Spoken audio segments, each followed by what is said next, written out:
வணக்கம் மக்களே, இந்த வீடியோவில் என்ன பார்க்க போகிறோன்னா ரேஷன் கார்டு உள்ளவர்களுக்கு என்எஃப்எஸ்ஏ பிடிஎஸ் மாற்றங்கள் அது என்ன அப்படிங்கிறத பற்றி தான் இந்த வீடியோவில் பார்க்க போகிறோம். நம்ம சேனலுக்கு யாராவது புதுசாக வந்திருந்தீங்கன்னா மறக்காமல் நம்ம சேனலை சப்ஸ்கிரைப் பண்ணி பெல் ஐக்கானை கிளிக் பண்ணி வச்சுக்கோங்க.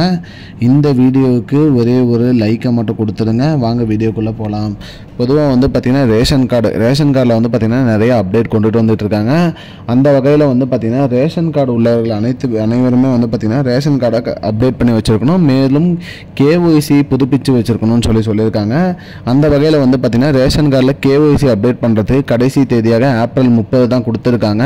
அதுக்குள்ளே கேஒய்சி அப்டேட் பண்ணிக்கணும். அப்படி அப்டேட் பண்ணாதவங்களுக்கு பார்த்திங்கன்னா ரேஷன் கார்டில் பொருட்கள் வழங்கப்படாது அப்படிங்கிற மாதிரி சொல்லியிருக்காங்க. அது எப்படி அப்ளை பண்ணுறதுங்கிறத பார்ப்போம். ஃபஸ்ட்டு பிடிஎஸ் வெப்சைட்டுக்குள்ளே போயிடணும். உங்களோட கூகுள் குரோமில் பிடிஎஸ்னு போடுங்க, அதோட வெப்சைட் வரும். அதில் வெப்சைட் உள்ளே போனவொடனே பார்த்திங்கன்னா பயனாளர் நுழைவு அப்படின்னு ஒன்று இருக்கும். அதை கொடுத்து உங்களோட ரேஷன் கார்டு நம்பரை கொடுத்து மொபைல் நம்பர் கொடுத்து ஓடிபி வரும், அதை கொடுத்து என்டர் பண்ணிக்கோங்க. அதுக்கப்புறம் உங்களோட ஸ்டேட்டு, டிஸ்ட்ரிக்கு, ஆதார் தாலுக்கா அதெல்லாம் கொடுத்து நீங்கள் உள்ளே போயிடுங்க. உள்ளே போனதுக்கப்புறம் ரேஷன் கார்டு நம்பர் வச்சு உள்ளே போனதுக்கப்புறம் இகேஒய்சி ரேஷன் கார்டுன்னு ஒன்று இருக்கும், அதை கொடுங்க.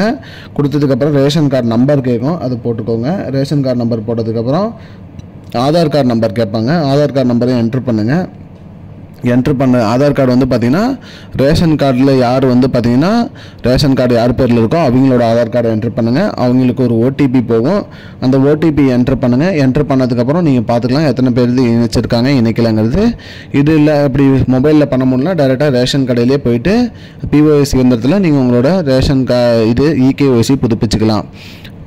தவறாமல் இந்த இகேஒய்சி புதுப்பிச்சிருங்க மக்களே. இதுதான் மக்களே இப்போதைக்கு வந்த முக்கியமான பயனுள்ள தகவல். இது போன்ற பயனுள்ள தகவலை தெரிஞ்சுக்கொள்ள நம்முடைய சேனலை மறக்காமல் சப்ஸ்கிரைப் பண்ணி வச்சுக்கோங்க.